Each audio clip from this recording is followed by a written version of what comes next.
ഇന്നത്തെ ക്ലാസ് സ്പെഷ്യലായിട്ട് ചെയ്യുന്നത് കുട്ടികൾക്ക് വേണ്ടിയിട്ടാണ്. ഈ ക്ലാസ്സിൽ നമ്മൾ പഠിക്കാൻ പോകുന്നത് കുട്ടികളെ നമുക്ക് വീട്ടിലിരുത്തി എങ്ങനെ ബേസിക് ആയിട്ടുള്ള ഇംഗ്ലീഷ് പഠിപ്പിക്കാമെന്നാണ്.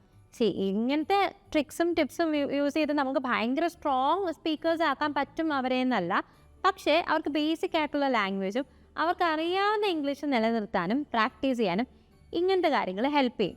പിന്നെ ക്രിസ്മസ് വെക്കേഷനൊക്കെ ആണല്ലോ വരുന്നത്, കുട്ടികളൊരു 10 days വീട്ടിൽ തന്നെയാണല്ലോ. അപ്പോൾ അവർക്കൊരു പ്രാക്ടീസും നിങ്ങൾക്ക് അവരെ പഠിപ്പിച്ചുകൊണ്ട് തന്നെ കുറച്ചൊക്കെ ഇംഗ്ലീഷ് പഠിക്കാൻ കിട്ടുന്ന ഒരു അവസരമാണ് ഇത്. സ്പെഷ്യലായിട്ട് മദേഴ്സിന് വേണ്ടിയിട്ടും ഫാദേഴ്സിന് വേണ്ടിയിട്ടും പേരൻസിന് വേണ്ടിയിട്ടും അതുപോലെ തന്നെ ടീച്ചേഴ്സിനും കൂടി വേണ്ടിയിട്ടാണ്.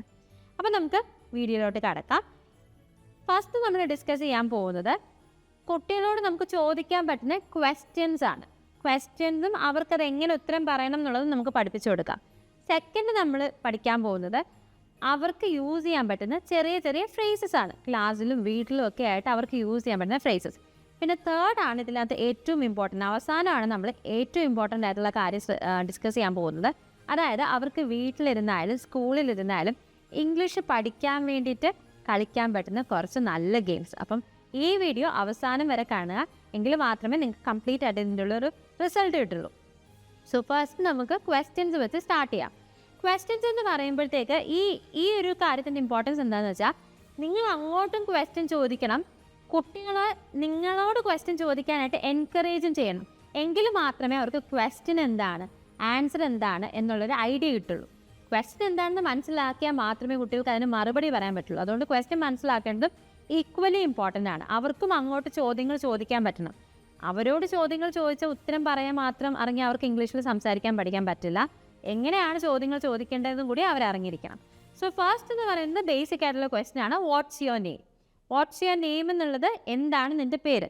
ഇത് നിങ്ങൾക്ക് കുട്ടികളോട് ചോദിക്കാം, കുട്ടികളെ കൊണ്ട് നിങ്ങൾക്ക് ചോദിപ്പിക്കാം. സോ വാട്ട്സ് യുവർ നെയിം, അതിന് മറുപടിയായിട്ട് മൈ നെയിം ഈസ് എന്ന് പറഞ്ഞിട്ട് അവരുടെ പേര് പറയണം.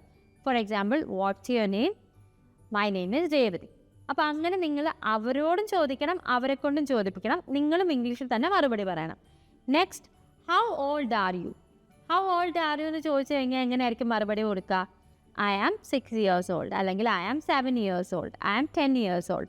അങ്ങനെ എന്താണ് മറുപടി പറയേണ്ടതെന്ന് നിങ്ങൾ പഠിപ്പിച്ചു കൊടുക്കുക. അവരെ കൊണ്ട് ഈ ചോദ്യം തിരിച്ച് ചോദിപ്പിക്കുക. ഇനി, which class are you studying in. Which class are you studying in, ഏത് ക്ലാസ്സിലാണ് നിങ്ങൾ പഠിക്കുന്നത്. അവർക്ക് ഈ ക്വസ്റ്റ്യൻ്റെ അർത്ഥം എന്താണെന്നുള്ളത് പ്രോപ്പറായിട്ട് അറിയണം. ഞാൻ കുട്ടികളെ പഠിപ്പിക്കുമ്പോൾ എനിക്ക് ഫീൽ ചെയ്തിട്ടുള്ളൊരു കാര്യം എന്താണെന്ന് വെച്ചാൽ, ഇവർക്ക് ഈ ക്വസ്റ്റ്യൻ്റെ ഉത്തരം എങ്ങനെ പറയേണ്ടതെന്ന് നല്ല വ്യക്തമായിട്ട് അറിയാം.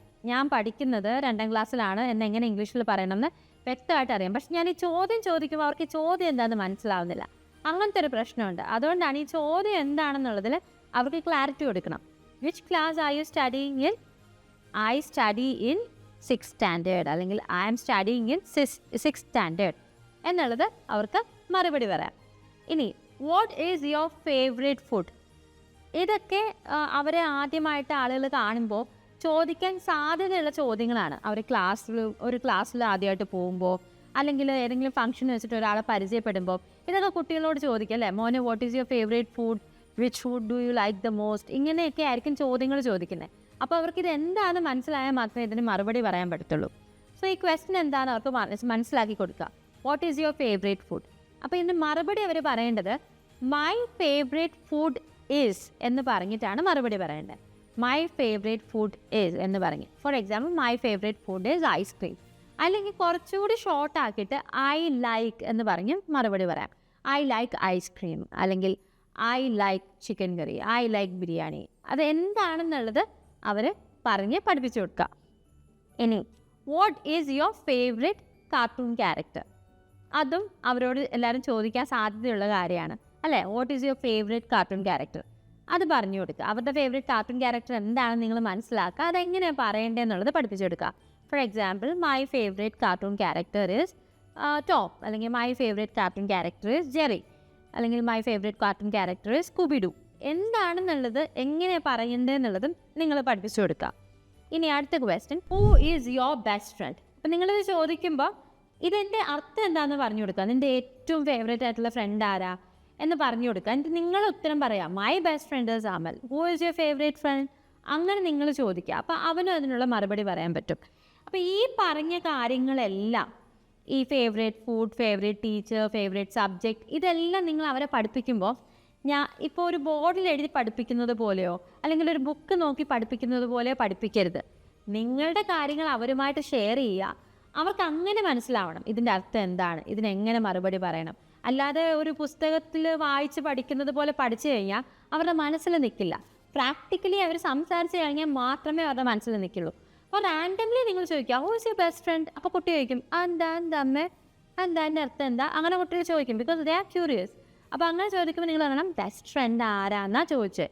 Who is your best front എന്ന് വെച്ചാൽ ബെസ്റ്റ് ഫ്രണ്ട് ആരാ, who is your best front. അപ്പോൾ അവൻ ഒരു പേര് പറയും.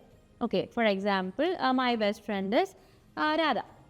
അപ്പോൾ അങ്ങനെ ഒരു പേര് പറയുമ്പോഴത്തേക്ക് നമ്മൾ പറയണം അപ്പോൾ ഇത് ഇങ്ങനെയാണ് പറയേണ്ടത്, ഇത് കംപ്ലീറ്റ് സെൻറ്റൻസിൽ ഇങ്ങനെയാണ് പറയേണ്ടത്, അമ്മ പറഞ്ഞ് കേൾപ്പിച്ച് തരാം, മോനും ഒന്ന് ട്രൈ ചെയ്ത് നോക്കാൻ. എൻ്റെ ഇടയ്ക്കിടയ്ക്ക് നിങ്ങൾ റാൻഡംലി വെറുതെ ചോദിക്കണം who is your best front. അപ്പോൾ ഓട്ടോമാറ്റിക്കലി പതുക്കെ ഇതിന് മറുപടി ഇതാണ് എന്ന് മനസ്സിലാക്കി അത് പഠിക്കും. അങ്ങനെയാണ് പഠിപ്പിക്കേണ്ടത്. നമ്മളിൽ പലർക്കും ഇംഗ്ലീഷ് ഇപ്പോഴും സംസാരിക്കാനുള്ള പേടി എന്തുകൊണ്ടാണ്? പണ്ട് തല്ലിപ്പഠിപ്പിച്ച് ഗ്രാമർ പഠിപ്പിച്ച് അടിച്ച് ഇടിച്ച് വഴക്ക് പറഞ്ഞ് ചീത്ത പറഞ്ഞ് നമ്മളെ പേടിപ്പിച്ച് വച്ചേക്കുന്നത് കൊണ്ടാണ്.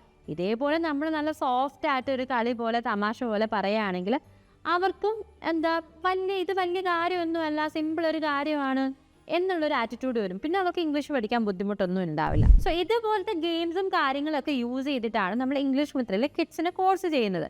നിങ്ങളുടെ കുട്ടികൾക്ക് നിങ്ങളുടെ കുറച്ചുകൂടി പ്രൊഫഷണൽ ആയിട്ടുള്ള ട്രെയിനിങ് കൂടി കൊടുക്കണം എന്ന് തോന്നുകയാണെങ്കിൽ മാത്രം നിങ്ങൾക്ക് ഞങ്ങളെ അപ്രോച്ച് ചെയ്യാം. അങ്ങനെ 5 വയസ്സുള്ള 6 വയസ്സുള്ള 7 വയസ്സുള്ള കുട്ടികളെ നിങ്ങൾ ഇംഗ്ലീഷ് പഠിപ്പിച്ചേ പറ്റുള്ളൂ എന്നൊന്നുമില്ല. സോ അങ്ങനെ തോന്നുകയാണെങ്കിൽ മാത്രം നിങ്ങൾക്ക് ഞങ്ങളെ അപ്രോച്ച് ചെയ്യാം. അതിൻ്റെ ഡീറ്റെയിൽസ് അടങ്ങുന്ന ഒരു ലിങ്ക് ഞാൻ താഴെ കൊടുത്തിട്ടുണ്ട്. അതിൽ ക്ലിക്ക് ചെയ്യുക, ഡീറ്റെയിൽസ് കളക്ട് ചെയ്യുക. നിങ്ങൾക്ക് ഡീറ്റെയിൽസിൽ ഒരു ക്ലാരിറ്റി കിട്ടുന്നില്ല എന്നുണ്ടെങ്കിൽ ഒരു ഡെമോ ക്ലാസ് അറ്റൻഡ് ചെയ്ത് നോക്കുക. എന്നിട്ട് ഓക്കെ ആവുകയാണെങ്കിൽ മാത്രം അഡ്മിഷൻ എടുക്കുക.